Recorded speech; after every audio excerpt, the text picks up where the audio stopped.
Understand that no matter where you're standing at any given moment in time, whether there's no human being standing next to you or not, you are never, ever, ever alone. I can look back in my life and all the damage that has been done, and I can tell you that I did it all myself. And he was standing right next to me going, "That's not what you need to do." And I'm like, "Hey, I don't know what you're talking about. Leave me alone."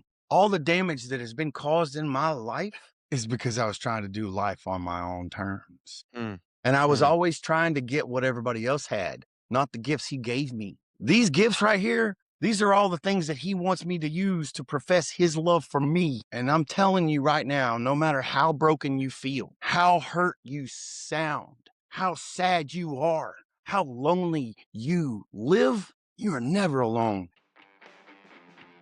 Your stories, your service, your community. This is the Tango Alpha Lima podcast. All right, Alphas, welcome to the Tango Alpha Lima podcast. We're here to engage today's veterans through authentic stories, education, and entertainment, and build a virtual community that celebrates continued service and supports the American Legion's mission. And we're glad that you're here and to be a part of that community. In fact, we meant to ask you guys to come out for a cookout this weekend, but we just forgot. It was a slip up on my part, and I apologize. And we'll do better next year. But in October 2022, the smoothest transition ever. So in October 2022, American Legion National Executive Committee passed resolution number 7. And this established the American Legion Family Day to be observed annually on the last Saturday of April, which is coming up this weekend on April 25th, when we were going to invite you over and forgot. Yeah, I blame it on Stacy, who's not. It's all right. He's only making hot herself. dogs. No big deal. Dude, but grilled hot dogs, it goes from being like, oh, you want some hot dogs? No, not really. They're grilled. Yes. You do a slaw dog since you're in Georgia? No, chili dogs, man. Chili dogs. I'm not a slaw chili guy and slaw. Anyway. Just chili. I would try chili with slaw. I'm not a real chili guy. I'm a chill guy, not a chili guy. Wait, slaw guy. You're I'm so not a slaw chill. guy. I'm so chilly. But posts are encouraged to open their doors on Family Day to members of their community for the day to recognize and celebrate the accomplishments of Legionnaires, Sons of the Legion members, American Legion Auxiliary, and our Legion Riders, of course, who one day I'm going to get me a trike. I'm gonna be with a Legion Riders one day when my wife isn't looking, and I can get a storage container and hide my bike in. Anyway, don't tell her. But this day is also an opportunity to bring awareness to the organization's Be the One mission. I've got a sticker on my prosthetic leg, which is a lot like a tattoo, but less painful. But the mission of Be the One. Prosthetic leg or a sticker? It's a prosthetic leg and a sticker, but the prosthetic leg did hurt. Well, earning it hurt. Anyway, but speaking of Be the One, and not to bring up, there's no competitors when it comes to fighting, veteran suicide or anything like that. But I was able to go to a Face the Fight event recently and see some really incredible people and meet some people. And it's really cool to be in a group of people who see a problem and they don't just like casually talk about it. They're actively attacking this problem. And so, I love being a part of groups like that. And you guys can be a part of Be the One mission. And what the goal is, of course, to reduce the rate of veteran suicide and destigmatize the need to ask for help. The only weak thing that you can do is not ask for help. The whole time we're in the military, they teach us to rely on one another and lean on one another. And we get out and we build moats around ourselves and we isolate. And it's not smart. It's not smart. Well, look, thanks to resolution number 7, American Legion Family Day, observed annually on the last Saturday of April. Why don't they just call this Adam does the laundry and household chores days? That's what the last Saturday. That's what the Saturday of the month these days are. For me, it's Joe cuts the grass and listens to audiobooks. That's what Family Day is. Family Day cleaning. Yeah, so a good. Which also makes a healthy and happy wife which I hear leads to a healthy home. So there you go. I've heard that, but I've never made my wife happy, so I wouldn't know. But it's a day to bring awareness to the organization's Be the One mission. And if we'd love for you alphas to let us know what your post is doing this weekend for the Legion Family Day, and you can head to legiontown.org and submit a story and photos, and we'll have a link in our show notes. We'd love to follow up on this with some great stories, so let us know what you got. Well, our guest today is Shannon Book, who grew up in Kentucky and cultivated a profound love of music.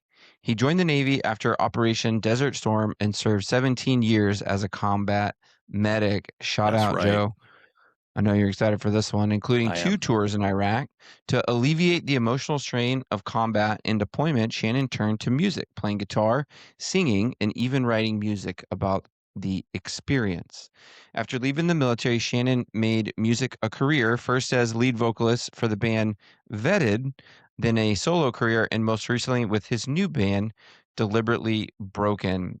So excited to have Shannon on here. Actually had a chance to run into him when he was with Vetted, working for an event. Maybe we'll talk a little bit about it when I was doing my first nonprofit. So it's always so cool, the people that you run into doing this work, kind of like what you were saying, face the fight.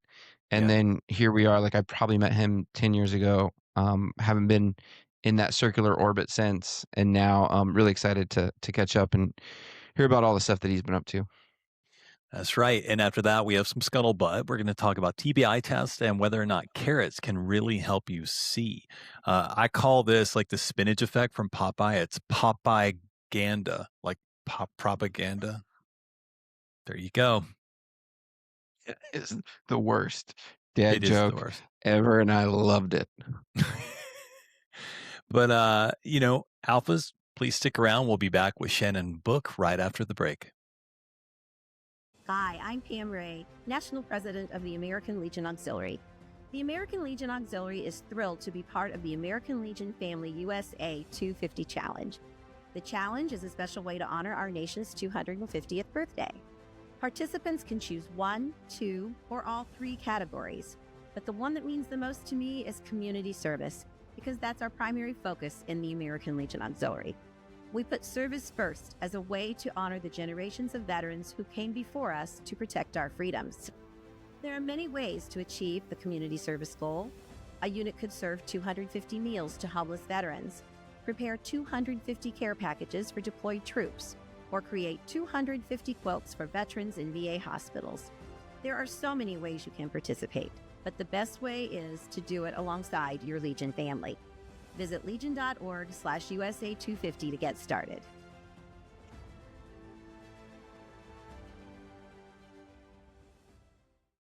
All right. Today we're joined by retired U.S. Navy medic and musician Shannon Book. Shannon, welcome to the Tango Alpha Lima podcast. It's great to have you here, Shannon. Great to be here, man. Thank you.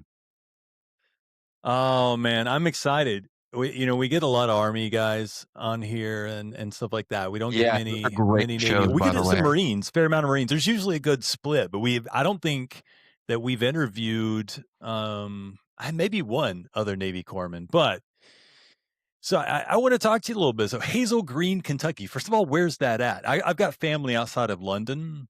So Hazel Green in London.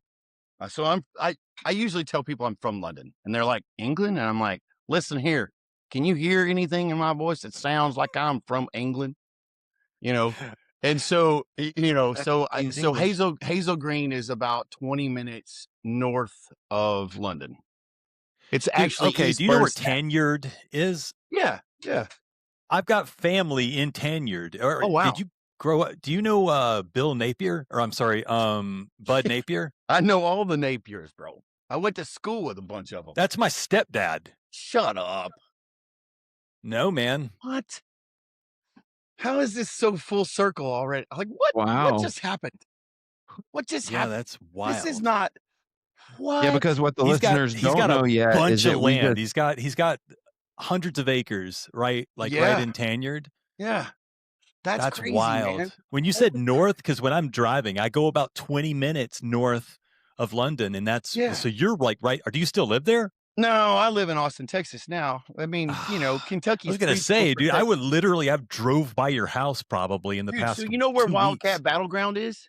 Yes, Okay, I live like 10 minutes away from Wildcat Battleground. that's so well in Kentucky, in that area of Kentucky, 10 minutes is neighbors. Facts. Like it's so windy and windy. You could wave at somebody and it take 20 minutes to get to their house True because the story. way the hills and everything are. That's You get down in the wrong holler, Yeah. and they might be able to throw a rock at you, but you can Yes. hit them with a gun. They So spell it hollow, but we say holler because that's just who we are. that's just who we are. All right. So now that we've locked down where Hazel Green, Kentucky is, Right. a couple of things. One, I want to talk about culture a little bit. How did the local culture? Because I know that area is like everybody knows how to do everything. It's just like a jack of all trades.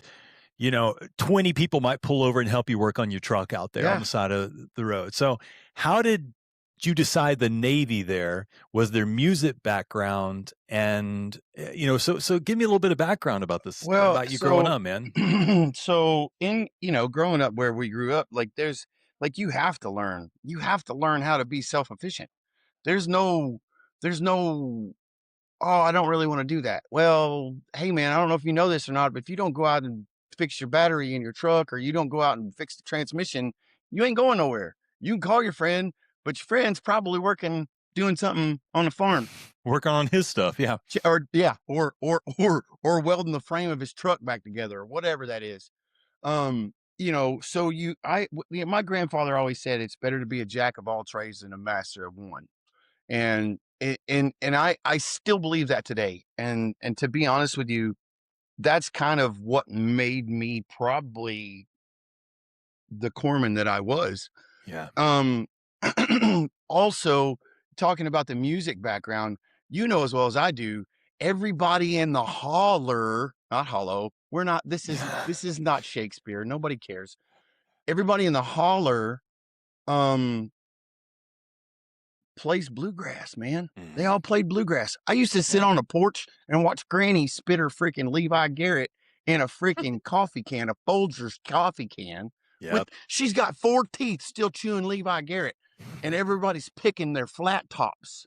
That's, for those of you who don't understand what a flat top is, that's an acoustic guitar, and that's what we call a flat top. Right there. Okay. Right I was there. thinking That's a flat haircut. I top. was like, yeah, you're picking your flat top. No, we're not as That's pretty as Marines. you are, Adam. We're not as pretty as you are in Kentucky. We have to make Not all do of with us what has we hair, Adam Marr, got. Apache pilot. Nobody likes Apache pilots until you need them. Yeah, that's right. Nobody And then likes you us more love than them. we like We ourselves. love them a lot. So, Shannon, what was life as a corpsman like? Well, I'll say this. When I joined the Navy, so my grandfather was a sailor and my other grandfather was a soldier. And my grandpa Book was one of those guys. Like he was, man, he was probably one of the most inspiring people in my life. And he was like, you should join the Navy. And I wanted to join the Marine Corps. I went to the recruiting officer. I did the freaking I did all that stuff. And Gunny in the back spitting his Copenhagen in his coffee cup was like, "What do you want to be, boy?" And I said, "I want to be a doctor." And he's like, What's that? he goes, "You don't want to be a sniper? You don't want to be a cop? Something like that?" And I was like, I really want to be a doctor. I'd cut my toes off like 2 years prior to that playing, before, in a lawnmower accident. Shocker, Kentucky. And Lawnmower racing, not cutting grass. How many story. toes? How many toes were lost? 2.5. So I lost this one, and half of that one. And Were you mowing barefoot? No, I was not mowing barefoot. I had just come back from a 2-a-days football practice, and there was like 5 minutes of mowing. Now, remind yourself that there are tons of hills in the hills of Kentucky. That's why they call us hillbillies. The mountains have mountains. Facts. The hills are on top of the mountains. So, my grandfather's grade was probably a good 45 to 60, somewhere in between there. And I had like 5 minutes of mowing left. And my dad called and he's like, "You better get that grass done before I get home." And I was like, "Oh, okay, fine." So it's 2 days practice. The sun was going down, the dew had started to fall, and I walked down the hill with the lawnmower, and the lawnmower back then didn't have all the safety features. Didn't have all the safety features. There was no freaking foot stop. There was no release lever. There was none of that stuff. I didn't even have a freaking guard on the side. It's something we bought in a junkyard and fixed. And so I bet started that thing walking still down. runs though. Oh, well, yeah. So we walking down. That's how I started learning how to work on engines. Freaking So the Navy took you with 7.5 toes. As long as you can duck walk, that's all they care about. If you can bend over and wink your eye and freaking duck walk, you're good. That's all MEPS cares about. So, but anyway, my grandfather was very instrumental in that. And he finally was just like, why don't you just join the Navy? So the gunny walked me across to the Navy, and he was like, hey, boats, talking to a second-class boiler tech, and was like, this young man wants to be a Fleet Marine Force corpsman. Make it happen. And I was like, cool. So it was a shock at first, leaving podunk nowhere, Kentucky, and going straight to San Diego, RTC Heck yeah. San Diego. Hollywood, baby. Yeah, man. But being a corpsman to me was the perfect job. I was raised with compassion. I was raised with empathy. I was raised to be a caring individual. And, I was also raised to be tough. I had to fight for everything I did when I was a kid. I got picked on brutally when I was a kid on the bus. I'd get my butt beat for an hour to and from school, until I finally started to stand up for myself. So it just became the perfect job for me.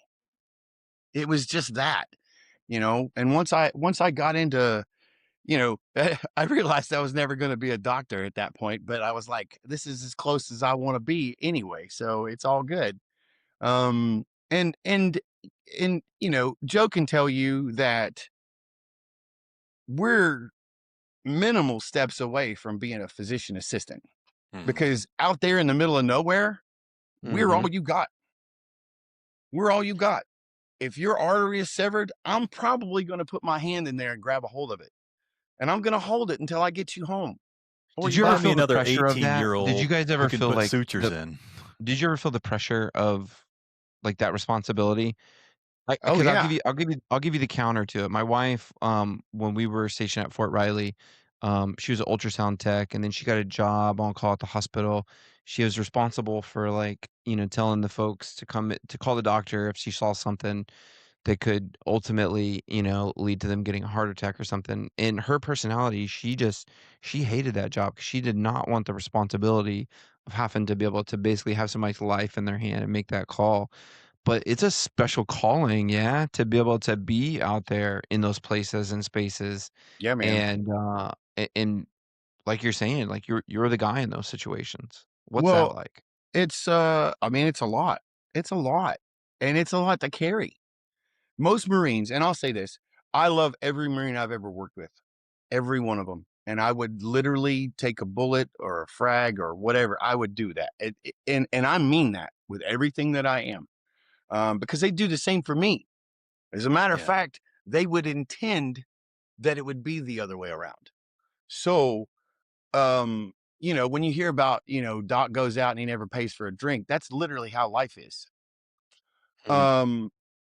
But touch upon that first. I want to sit just, it's hard to explain the bond to other people. But I do want, if you will, to share your version of that unique bond between the Navy and Marine Corps, because I think it changes the way we view our service compared to everyone else. I think we have a very different view.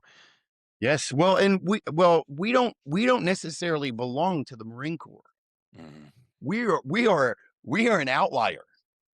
And they don't know our chain of command, so we can get away with everything. Yeah. And not only that, but we're like warrant officers. We now at this point have 2 chains of command. So we're working for 2 companies at one time. You've got to do all your Navy training. You got to do all your Navy history. You got to do all your Marine Corps stuff. You got to get your freaking FMF badge, your FMF ribbon, whatever it was. I got both, whatever it is, what it is. Your warfare device. Warfare device, blah, which means absolutely nothing. I mean, it's great information, it's great lessoning, but it's, it doesn't apply until you actually apply it. It looks cool between your first and last name. So right. FMF. FMFSW, Shannon Book, blah, blah, blah. What does that stand for? Fully medically funded? Yes. And well, for me, it does now. That's what it means now. Stupidly weird. Facts. So all of that stuff, it's a lot to carry. It's a lot to carry. So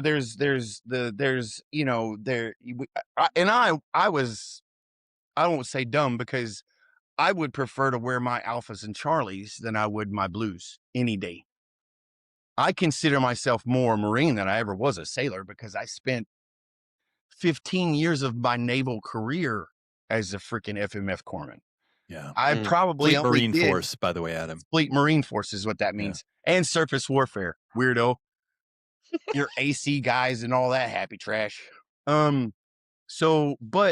like, as a corpsman, so let's just bounce off of this real quick. So a standard battalion, and this is not reinforced. A standard battalion is like 968 people. In that 968 people who are designed to kick indoors and break stuff, you have the combat TO is 77. That's the combat TO. And TO is what you're allotted for combat as that NEC or MOS. So a battalion is allotted 77 corpsmen. We went to war in OIF 1 with 42. Yeah. 42. You get that means maybe 2 corpsmen for a platoon. Correct. Sometimes that's what it looks like. And listen, at the end of the day, if you've got a trap team and a fast team, which doesn't exist anymore, but if you had that back in the day, that's 2 more corpsmen that are gone. So now how did that translate into operations for you guys then, if that's what you experienced? So then what was it? So what was it like? It means when you're doing 4 hours on, 4 hours off, everyone else is doing 4 on, 8 off. Say it, Joe. If you're on patrol in Fallujah, you do a freaking 4-hour walk. You come back. Those guys get a break. You don't. Mm-hmm. I've never been. We did a 3 days of 4 hours on, 4 hours off patrols, and I don't remember the last day. It was dangerous. It was past DUI. Yes. Like I've never been drunk, but I'm telling you, I don't remember anything. I think I went on a counter mortar patrol on foot without my med bag one time. I don't know. Yeah, but I mean, you know well enough how to stuff a t-shirt in there just as good as anything else. Like you don't need gauze and all this pretty stuff, man. You can use 550 cord and a roll of freaking duct tape and a t-shirt to do all the things that we do. But at the end of the day, it's exhausting, and you start to see things after day 4 and 5. And things that are not there, and you start to hear things, and it's exhausting.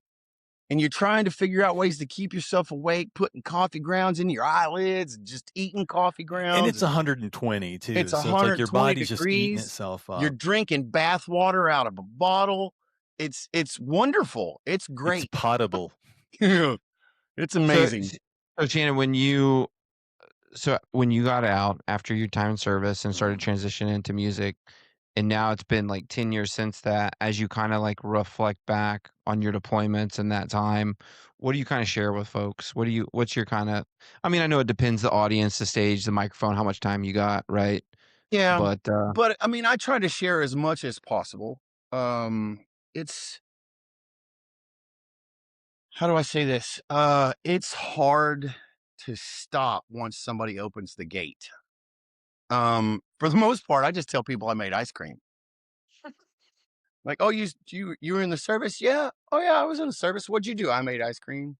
You'd be surprised how many people believe that shit. People ask me how I got hurt in the Navy because I'm above knee amputee, and that's my good leg. My other leg's jacked. I tell them it was clumsy, I guess. Right. Well, I fell off the freaking guardrail. Whatever. It is what it is. I But slipped no. in the chow line. Yeah. I fell in the head and got my leg caught behind the toilet. It was bad. But at the end of the day, Corpsman. So getting the transition into music, like I just tell them the truth. I just try to tell Mm, them the truth. mm, And sometimes people open that gate. I'll never forget the first time somebody asked me what it was like, and I started to tell them what was going on in my own soul. And there was a lot going on, especially after they retired me. I got medically retired in 2010. And after I got retired, my whole life I was thought, we're always going to be brothers. We're always going to be brothers. What I Yeah. forgot and didn't realize is that they don't have time on active duty. They don't have time. They're constantly moving. They'll check in and they'll say hi, but they've got a lot of stuff going on. People in the civilian sector have absolutely no idea how fast paced our lives are. mm. Not a clue. Not a clue. It makes time go past though. And and It even when we does. were deployed, like music was a huge part. Like when I deployed in 2004, that was right when that Tenacious D album Yeah. first dropped, that first one. Hold And on. we Hold on. just Wait. sang, man. Listen, absolutely. Sorry to interrupt you, but where were you deployed in 2004? I was in Fallujah. Shut your mouth. With who? First assault. I was with 2-1. No.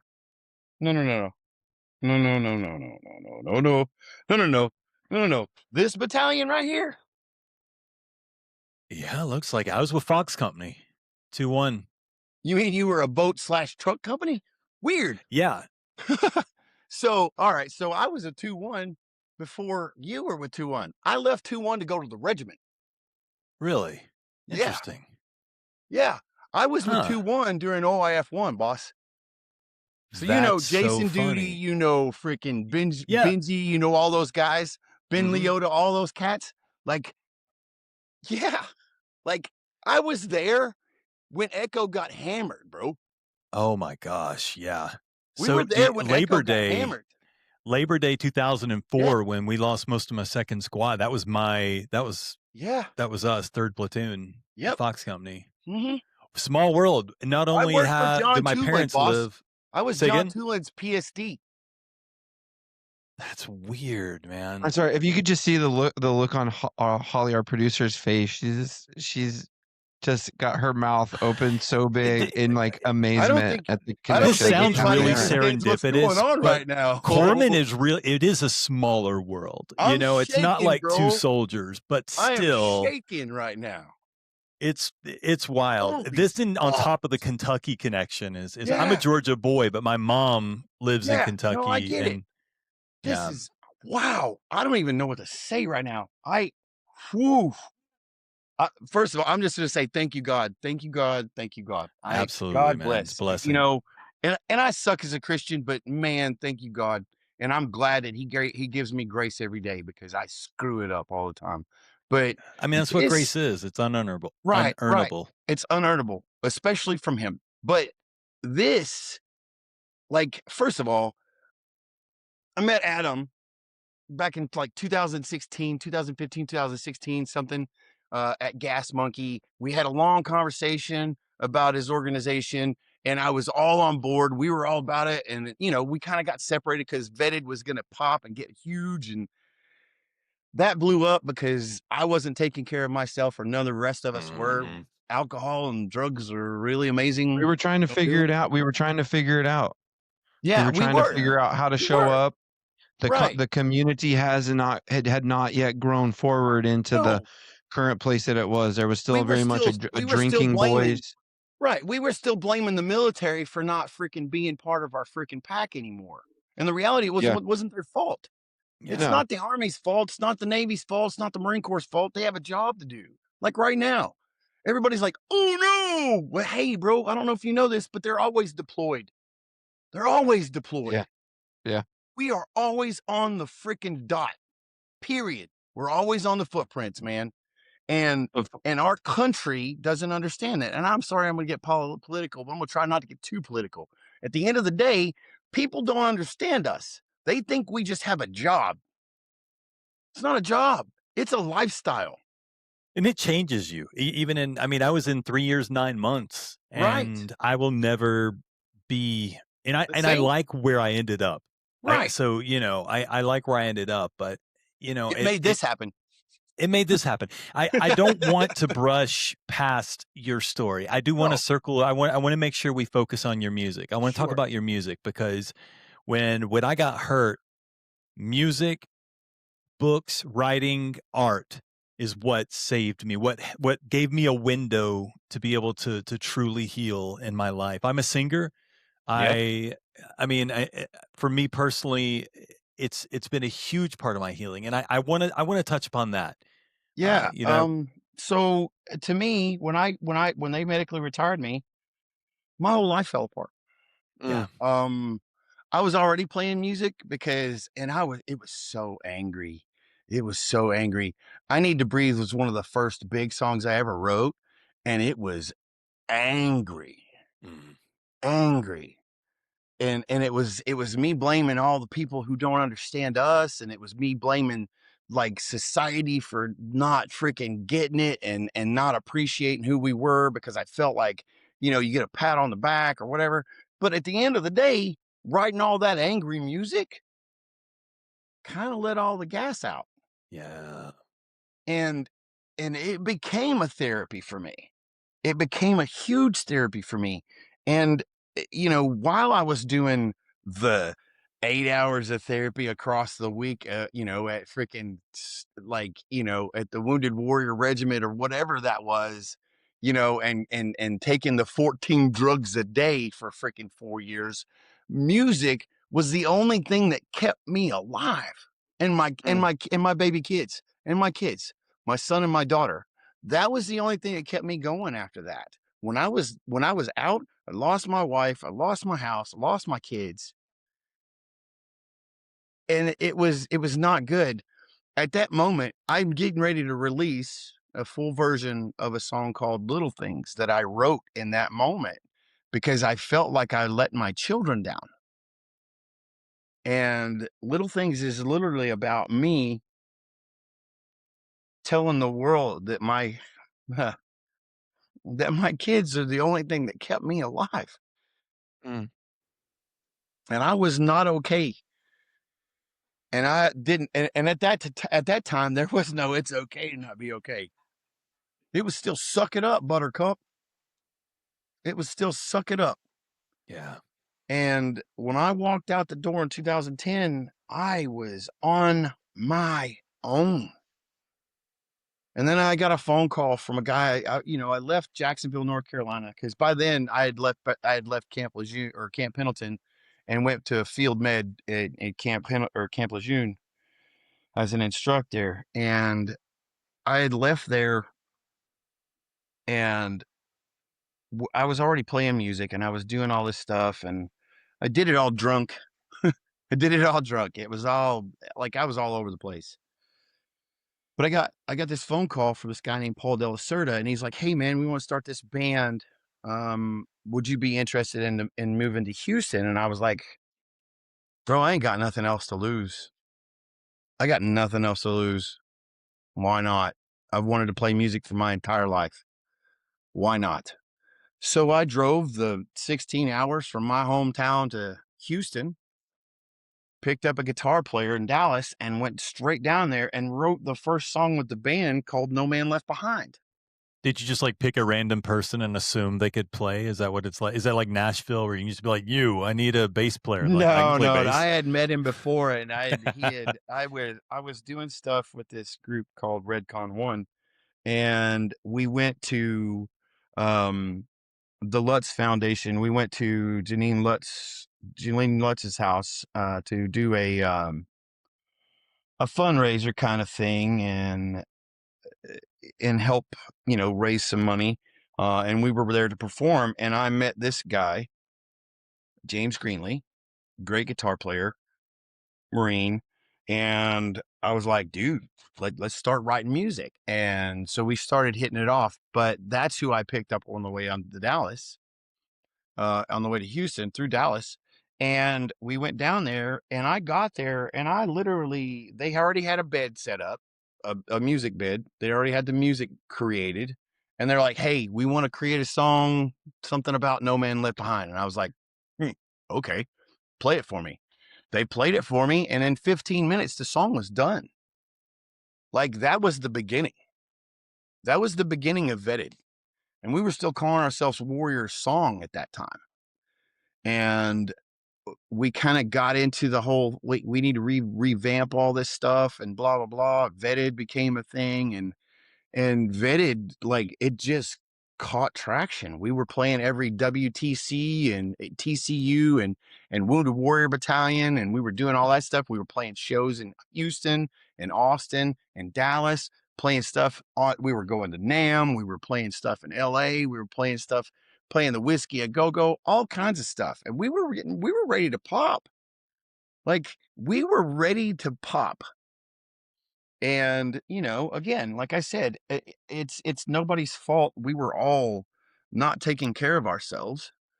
And it just kind of, it went bad. It went sour real quick.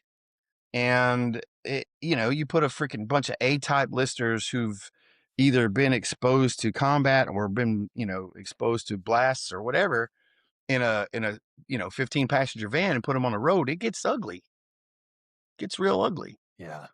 You know, so, but when that started to come apart, Shannon, what because now you have another really close knit team, and Yeah.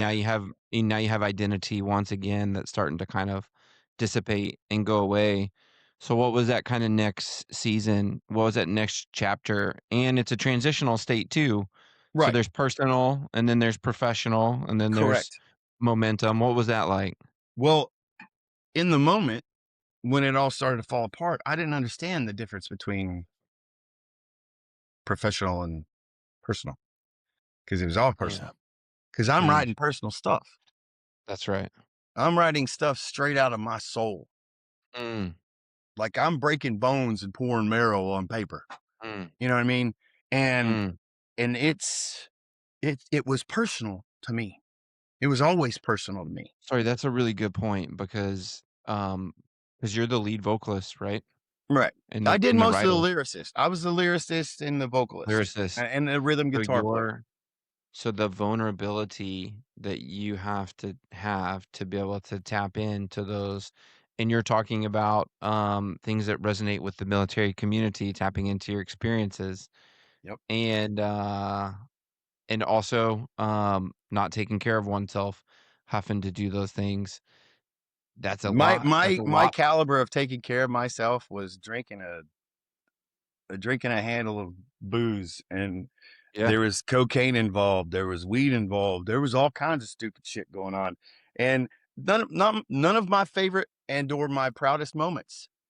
Yeah. Like standing on the stage at Invictus in 2016 should have been the pinnacle of my musical career, and I was so miserable inside. I was miserable inside. I had a band who was fighting to keep me as a freaking lead vocalist, and I had a girlfriend who told me that it's either me or the band, and they both were doing the same thing. And I was like, wait, hold on. I don't wait. I just want to play music. I just want to play music, you know, and it tore me apart. And there was a moment in that whole situation, you talk about transition, where I realized that I wasn't okay. I ended up in that whole situation. I went on a 3-day bender where it was just nothing but straight. I was drinking whiskey. I was drinking bourbon straight out of a bottle. I bought a bottle of Bullet, actually 2 bottles of Bullet, and and a couple of 8 balls. Again, not my proudest moment. Not my proudest moment. But when I started coming down from all that stuff, and I was like, you know what? I don't care. I don't care. I don't care. And when I started coming down from all that stuff, I'm sitting in a studio by myself. And I realize that I'm not going anywhere and that I'm living in my trash.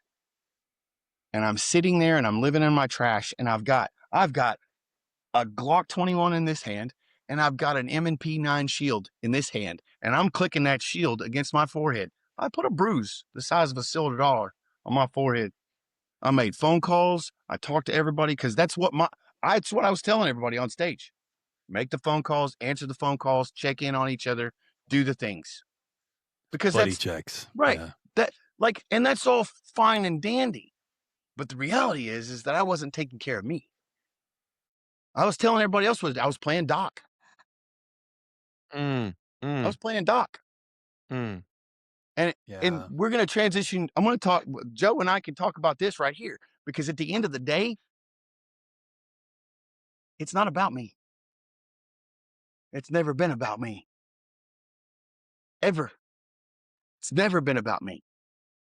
So I always gave myself away constantly. How did you? It can be a bit of a martyr. How did you learn complex. to start taking care of yourself, and what pulled you through? Because it seems like today you're in a completely different place. Absolutely, Adam. Absolutely. So I'll just tell you straight up.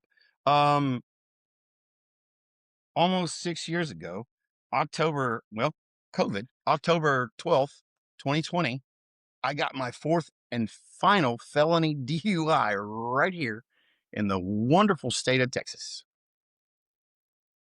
And I couldn't tell you why I survived that, because there was a split second when I woke up doing probably 70 miles an hour right before I hit nose to a guardrail. And I peeled my Hyundai Tucson around the freaking nose of that guardrail. And I was so messed up in my head that I was like, oh, I'm going to jail.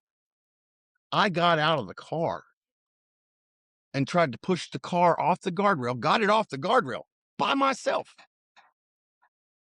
Got it off the guardrail and got in it and tried to drive it away while the engine was laying on the freaking ground, still running.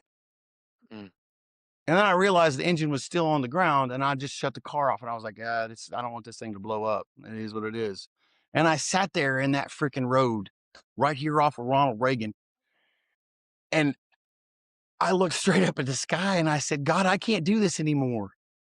I need you to solve this. I can't do it. I am not what I thought I was.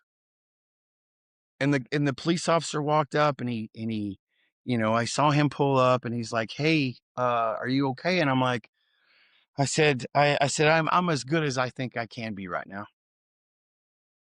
And he was like, you've been drinking tonight? I was like, yeah, I've had a lot to drink, and I'm not okay.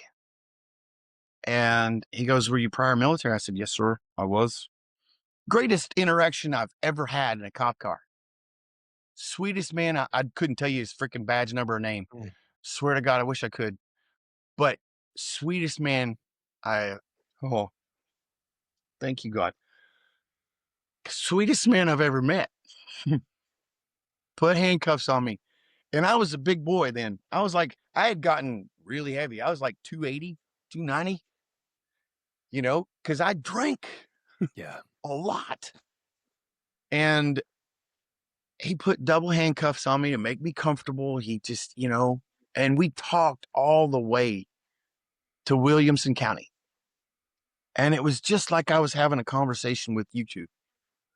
And I get out, he helps me get out of the car, and we walk into processing and all this stuff. And keep in mind, I had just asked God to take over because I can't handle this anymore. And I start walking through processing, and I get to the magistrate, and the magistrate was like, Mr. Book, are you a veteran? I said, yes, sir, I am. He goes, did you do combat? I said, yes, sir, I did 2 tours. He goes, have you thought about Veterans Court? I said, no, sir, I don't. I'm pretty sure that I'm waiting for this to be my demise. And he goes, well, he says, we're not going to worry about that right now. He says, we're going to talk about Veterans Court. And we'll see if we can't get you squared away for that. And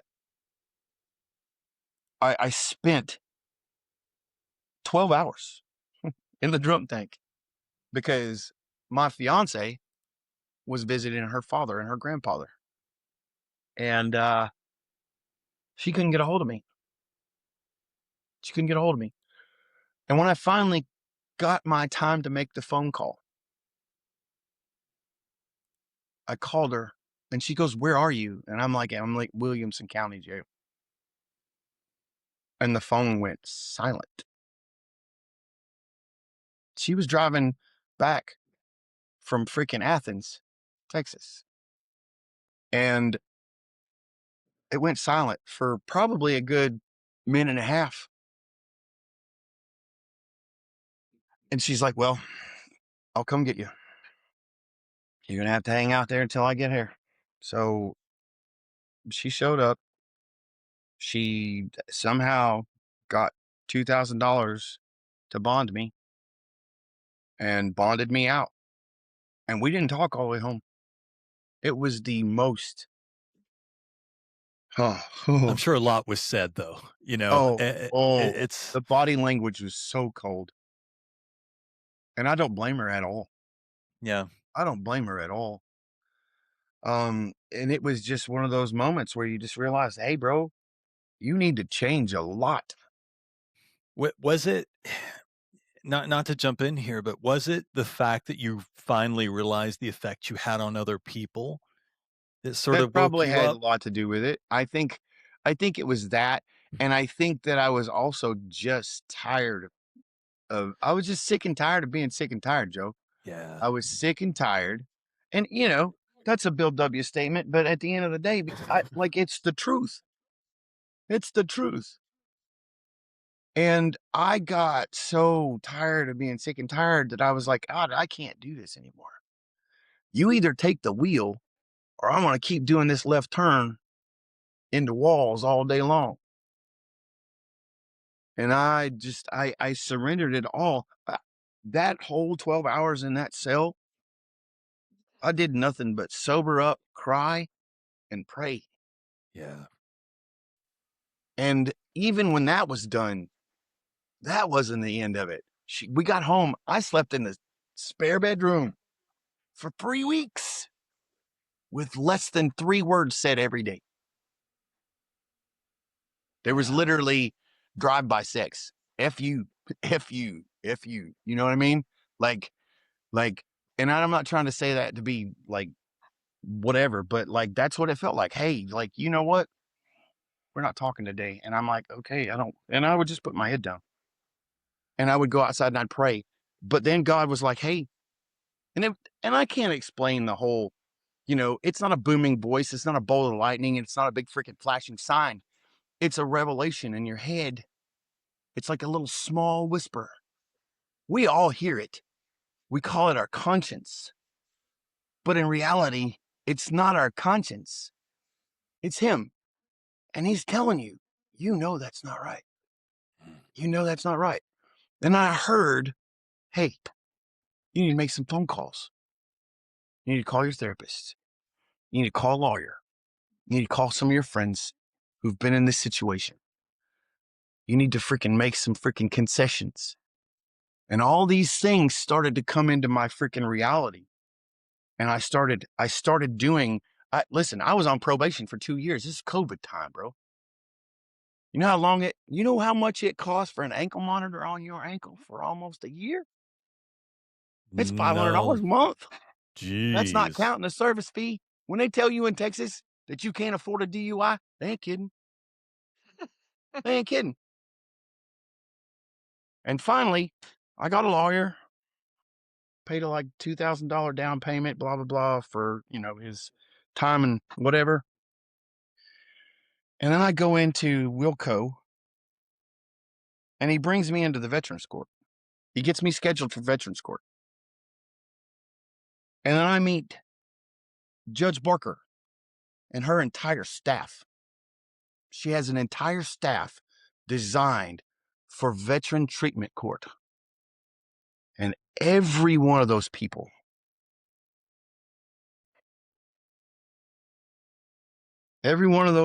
helped me walk out of that dark alley. And I had to do my therapy sober. I had to do it sober. You know how hard that is? How hard is it to look inside yourself without flinching? It's the I greatest had to work there make, is. It's the yeah, greatest work there is. it's the hardest thing I've ever done. And Joe, how many times you went up microwave? Yeah, one time is too many. Yeah, yeah. Well, I Microwave's a carried the nightmare. first and the second cross up that son of a bitch, just so you know. Yeah. And oh, that's hard work. But there was nothing in my life that was harder than understanding that I'm a flawed human being and giving that all up to Jesus. Because I was told my entire life, hey, you are the dude that stands in front of St. Peter and tells him you're not taking him. And when you're over there and you do it, St. Peter just pats you on the head and says, you're cute, little boy. I'll see you later. That's what happens. Tell me I'm wrong, Joe. No, you're absolutely right. And I think, a big part of it also is that moment where you, for you, that might have been it. But for me, that moment where you realize that I can't take care of other people the way that I am right now. And I need to figure out what it means to take all this broken crap and what I want to be and find a place that if it's not in the middle, at least it's trending towards being useful again, finding a purpose again. Because you get out of the military and, you're not just losing camaraderie, you're losing your goalpost, you're losing your North Pole, and you don't realize that. Nobody talks to you about purpose in TAPS, like, No. not in a way that reality really is, resonates. Right. And listen, I'll say this too, like purpose, like we all use it like it's a tagline. And pardon me for saying this. I totally agree with you, Joe. I totally agree with you. But we as a society use purpose as a tagline. And my purpose, I'm going to tell you what my purpose is to love the man that stuck his ass up on this cross and give him everything I got. That's my purpose, period. Yeah. That's it. And that took me a long time to learn. A long time. I was born and raised Catholic. Did the sacrament, all that blah, blah, blah, blah, blah, blah, all that stuff. And in all of that, I joined the military and I was like, Catholic, I'll just put it on my dog tags. It is what it is. Then I experienced Protestants. I tried shamanism. I did freaking Taoism, Buddhism, blah. I tried it all. My first wife was a Wiccan. Just looking for answers any way you could find them. Right. I just trying to fill a hole. My first wife was a Wiccan. You want to know how awesome that was? Creepy. That's wild. So, and this is like 94, man. And it was wild and rampant. Yeah. Still. Like it still is. But like at the time, like I didn't understand it all. I just want to applaud you, Shannon, for being so raw and vulnerable. And I'm even just kind of reflecting on the podcast today and our connection and the deep connection you have with Joe. And maybe that's there in a way so that you could tell your story so raw, so authentically. Thank you. And part of that really is it's the deepest, darkest shadow of the valley where and we're strong-headed, strong-willed, some of the strongest-headed, strongest-willed people on the planet. And I just want to let you know I have a similar trajectory and testimony in my own way, in parallel to this service work. But I'm not going to share it today because it's not about me. It's about being able to share your story and your testimony, but being able to get to that same moment in time when you're hurting, you're physically hurting, you're mentally and spiritually hurting, and you're looking around everywhere and just saying, I can't shoulder this load anymore. I can't bear this burden. So I'm tired of please, wearing this pack, please, man. God, Tired of wearing take this it. pack. And the other side of that coin is, you said it. Look, one thing, Shannon, this thing right bro, here. This has bro, been the greatest. I'm holding up my preach it. Bible right now. And Preach it, Shannon's bro. holding up his. Preach This has it, been the son. greatest integration. Dude, I do this every Mine's day. on my I do phone. this first thing in the morning. First thing in the morning. But In the I'm a morning, I'll do deacon this too. actually too, so Yeah, I but love me so some now we Jesus. can live that transformation every yes, day, and you can pour it into your music. You I can want to pour be it the into your light that family. shows people like us to get to where we are. That's the reason I do what I do. I don't care about What you fame. I had to don't care go through about to be money. I don't there. care about any of this Yeah. garbage. I don't care about celebrity. I've been celebrity once, and I can promise you it's hollow and empty. Yeah. It's empty. It's worthless. And so thank you for recognizing that, because I'll be honest with you, all I've got left is my raw nerves. And that's what I want to share with everybody. And I'm willing to do that anywhere and everywhere. Let me ask you this, Shannon. If there's somebody, because this is your personal testimonies, obviously for me as well, and Joe, our faith in our profession of our faith is a big deal to us. What would Yeah. you say if somebody's at their lowest moment right now? If they're saying, God, I just can't take this anymore, take this burden from me, what would your advice to them be? Understand that no matter where you're standing at any given moment in time, whether there's no human being standing next to you or not, you are never, ever, ever alone.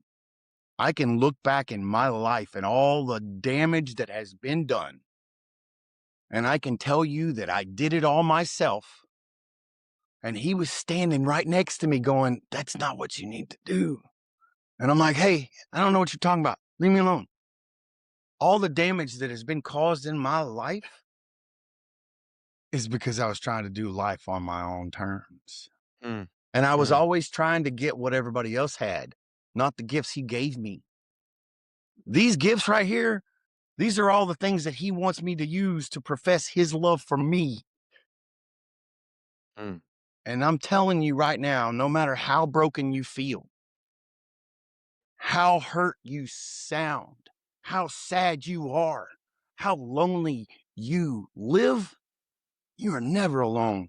And I promise you, if you just stop and take a second and say, God, I need you, and give it a few seconds, and just be patient enough to see the light come on.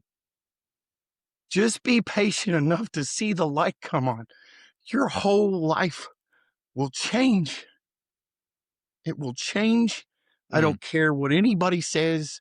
All this stuff going on in the world right now, I couldn't care about the noise. I don't want to see all the garbage that's going on, but at the end of the day, I just give it to God. I get angry and I'm That's like, right. God, why are these people doing this? And why is that happening? And these people are stupid and they don't understand this. And I just go, you know what?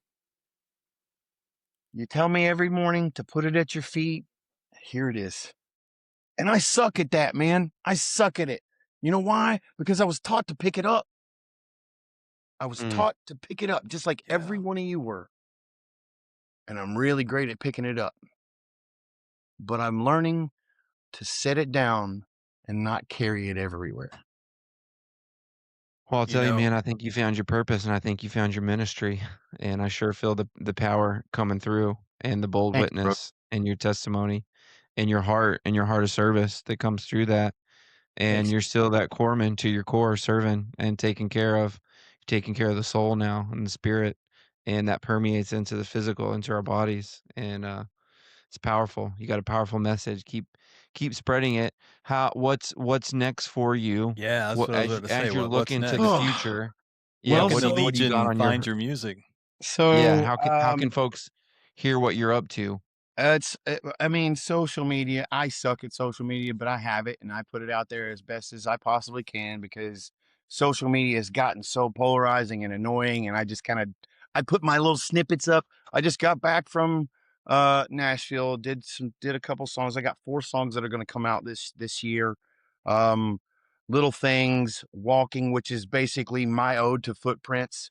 And yesterday we did, and I mean not yesterday, but day before yesterday, we literally did American Made, and we retracked No Man Left Behind. And Is that Kent the Wells. remaster? Yeah, well, the remaster was I got it mastered because it So was now never you're doing a remastered. remaster. Well, I'm just gonna strike that and just put it out again. Nice. It is what it is. But all the stuff that you find on my music platform right now is just me trying to get back into the music world without all the people in my package. I was trying to do it by myself again. And by the grace of God, he put this woman in my life, and she's kind of helped me stabilize myself as well. And without her, I'm gonna tell you, I'd be gone. Yeah. I'd be gone. I would. So, so that's what's happening with me. I've got 4 new songs coming out. American Made's gonna be a banger, and I mean it's gonna be a banger. And if you're not a patriot, you're probably gonna be mad at it. Sorry, not sorry. Sorry as the Sorry. Sorry about that. Nope. Oh man, Not I today. love this. I can't thank you enough for sharing your story and some of the thoughts behind the sound with us today. It's a powerful reminder that though we may feel accidentally broken, quite often it can be useful. It can be a deliberate thing, and our service and our art make us stronger in all the broken places and hold us together when we really need it the most. I just watched Jelly Roll's acceptance into What a humble Grand Ole guy. Opry. And you want to talk about he's such he's an awesome dude. You want to talk about an inspiration to people like us? Yeah. A felon gave his life to God and is now being set upon one of the most prestigious Christian stages in America. Yeah. That song's a banger though. The Hard Fault Hallelujah, I think it's called. Dude. I don't care if you're religious or not, that song slaps. Him and Brandon doing that song is such an intense song, man. Yeah. Such My 4-year-old is obsessed with it. I love that song. I love that song. I can't sing it without crying. Yeah. Because I feel it every time.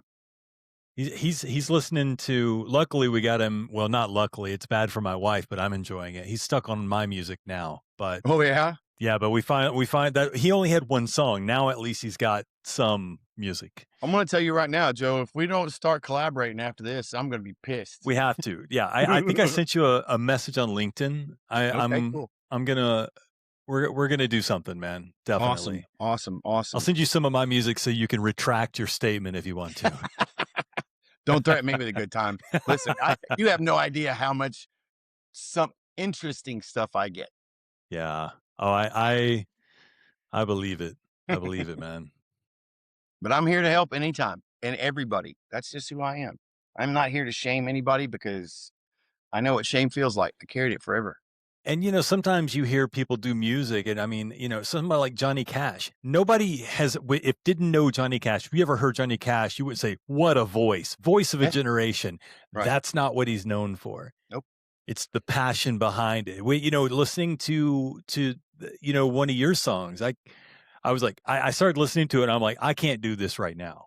Yeah. I was like, I could tell your voice was like raw and I'm like, this is a personal song and when I hear it, I want to know you because it's going to matter more then. And so I actually stopped. I listened to like the first 30 seconds and I immediately stopped. I'm like, okay, I want to know this guy so that when I'm listening to the song, I feel like I'm looking you in the eyes. I love, man. That means a lot to music. me, man. Seriously. And I can't even begin to tell you how grateful I am to be here. I don't even know how you guys got a hold of me or saw me or found me or whatever. But found one of your CDs in the trash can. Shocker. Yeah. There's a lot of those.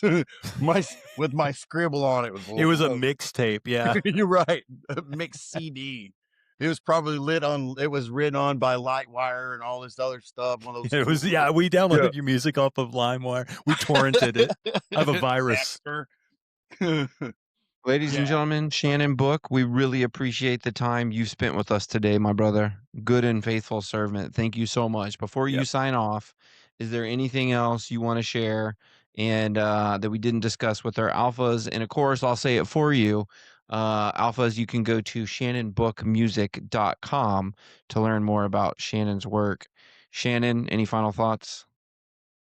You're never alone. All you got to do is reach out, man. Promise you. Stop trying to do it on your own because it's not. We are made for community. Promise. That's what God tells us every day. Just listen. Amen. Well said, brother. Thank you so much for visiting us today. It's been an honor. It's been a pleasure. Alpha, stick around for some Scuttlebutt right after the break. Discover the power of your voice and form a deeper understanding of our nation and the principles that shape it.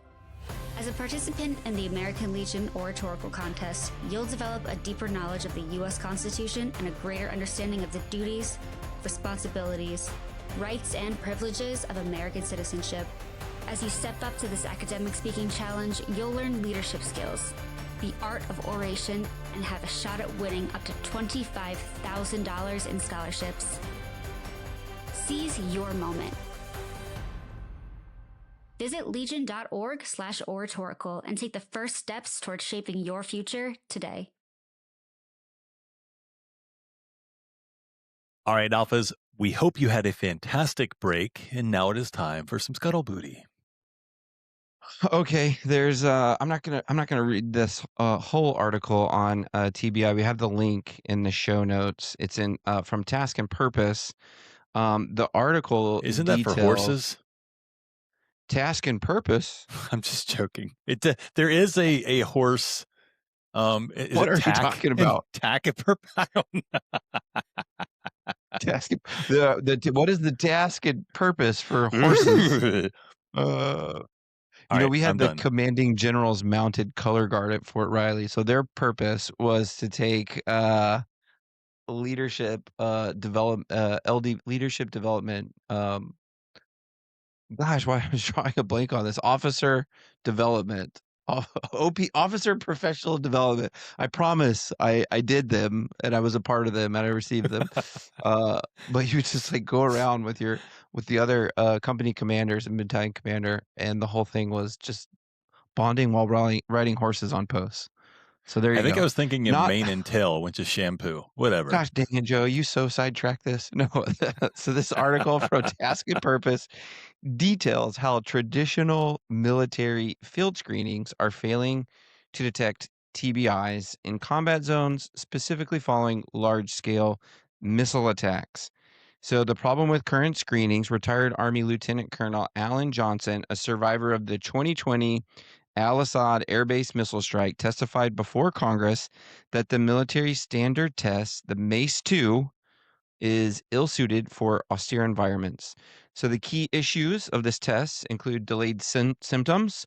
So oftentimes blast-related injuries are subtle and may not manifest as severe symptoms immediately, sometimes until days or weeks later. Oftentimes, when you return home from deployment as well. Underreporting, service members often hide symptoms to avoid being pulled from duty. We were just talking about this before the show, how service members will do whatever they can to stay on jump status, flight status, or just not having a profile in general. Can I jump Inaccuracy. in and ask you a question? You're more educated on this than I am. I had heard that sometimes TBI symptoms may not show up even longer than weeks because the symptoms are something that start as small symptoms that you don't notice or that you think, I'm just not sleeping well, I'm getting forgetful or whatever. And then it turns out that you had a serious problem that was just progressing slower.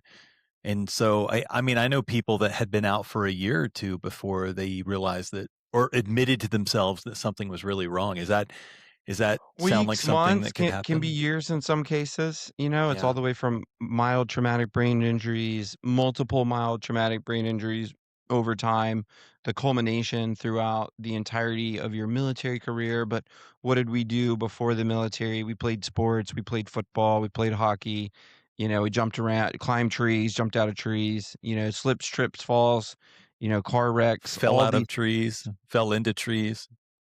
all of them. So, you know, this is something that, you know, was personal to me in my story. Seeing my older brother, you know, medically retired 2013. The effects from that were a mystery to him and to us at first because, like you said, it was so hard to figure out. Like, you came home, you're okay. Like, why am I experiencing all this symptomology? So, there's some tools out there in the article. This one talks about a smartphone-based app called Ready, Rapid Evaluation of Attention for Duty. Basically, it tracks your eye movement, motor skills, and the abilities to sustain vocal pitches, provides results in 90 seconds.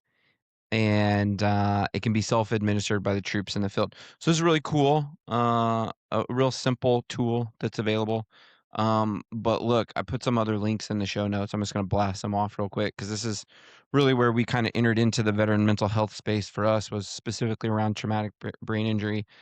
Go and check out Joe Rogan episode 700, so you can hear my brother's story on that and talk about what it was like for him experiencing all these things firsthand, and what the medical system was giving him, and what he had to find in his own solutions and pathways into the nonprofit that we started.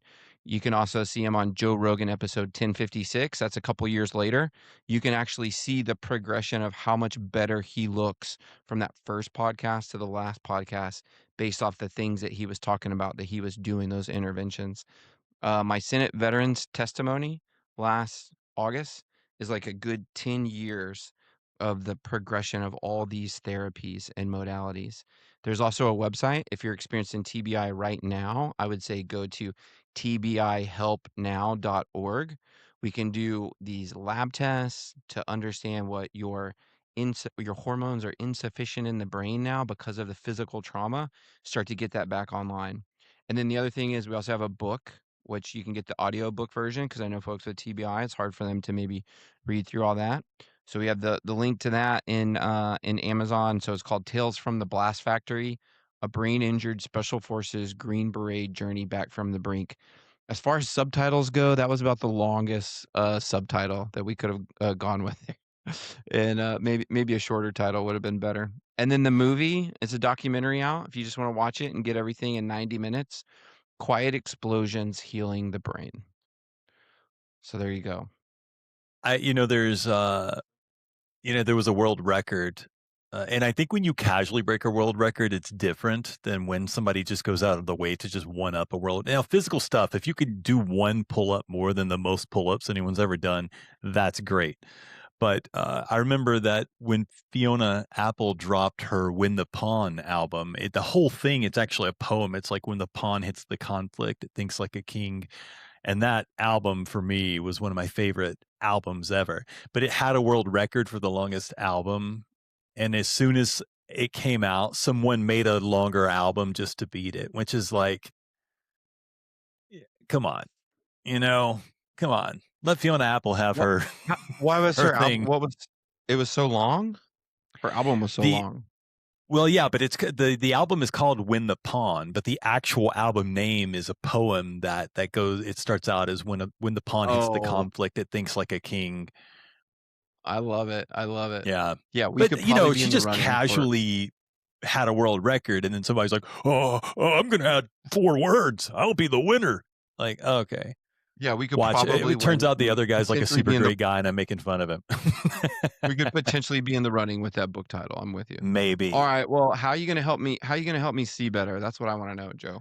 Well, the good news is I can't, and that's good news for you because we're ugly, and so we don't have to see ourselves in the mirror. No, so carrots actually cannot help you see in the dark.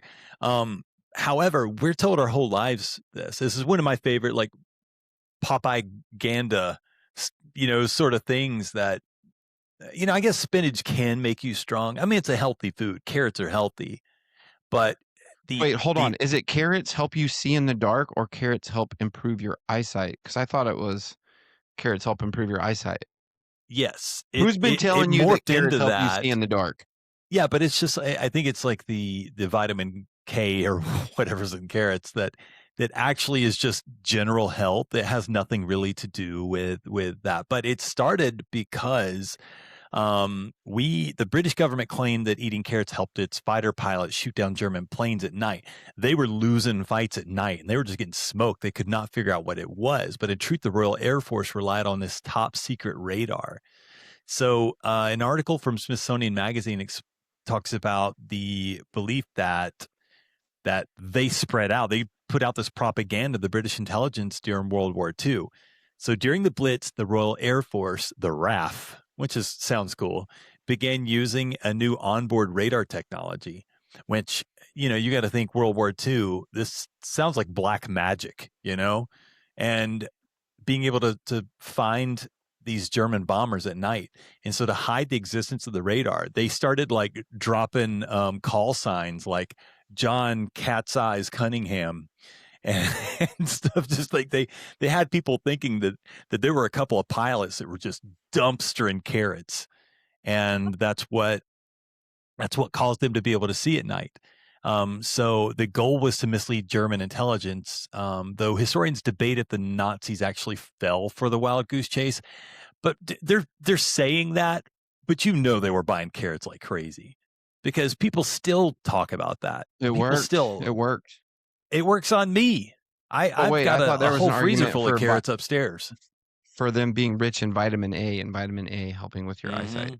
This is all propaganda that I've been fed.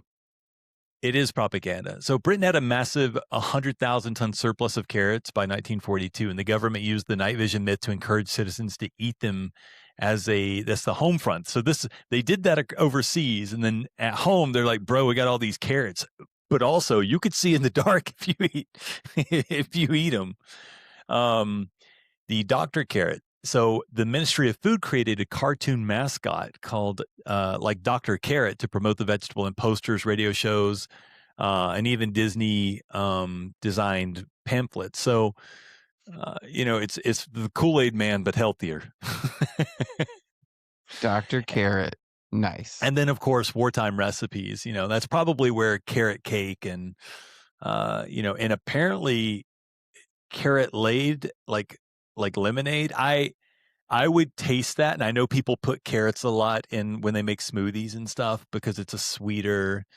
It's not a strong. So if you don't like carrots, it's more of a texture thing usually, not just a taste. But, sorry, I'm just looking at the picture of like Dr. Carrot right now. Oh, are you? It's beautiful, right? Somebody to aspire to. But the scientific reality is that it's maintenance, not improvement. Carrots contain beta carotene, which is what the body converts to vitamin A. And vitamin A prevents night blindness caused by deficiency. So it doesn't give healthy people supervision or allow them to see in total darkness. But if that's what you want, weirdly, spinach is probably the way to go. It's I think it's some better for people were overall just eye super health. hyping carrots to you, Joe, telling you that they make you see in the dark.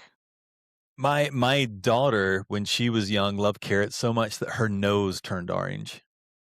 She ate so many carrots. Wow. And now she doesn't really care for them. I guess she got, her vision got too good. Who knows? But we do have the full article with images of Dr. Carrot. And again, this is a Smithsonian article, and it's links in the show notes. There you go. And now you know the truth about carrots. Thanks, Joe. Whether you wanted it or not. Whether you wanted it or not, now you know. All right. Well, as always, thanks for listening. Please subscribe to our podcast on Spotify, YouTube, Apple Podcasts, or wherever you love to listen. Subscribe to our newsletter and send us mail and guest recommendations at legion.org/Tango Alpha Lima. And guess what? Keep eating those carrots. We'll see you next time.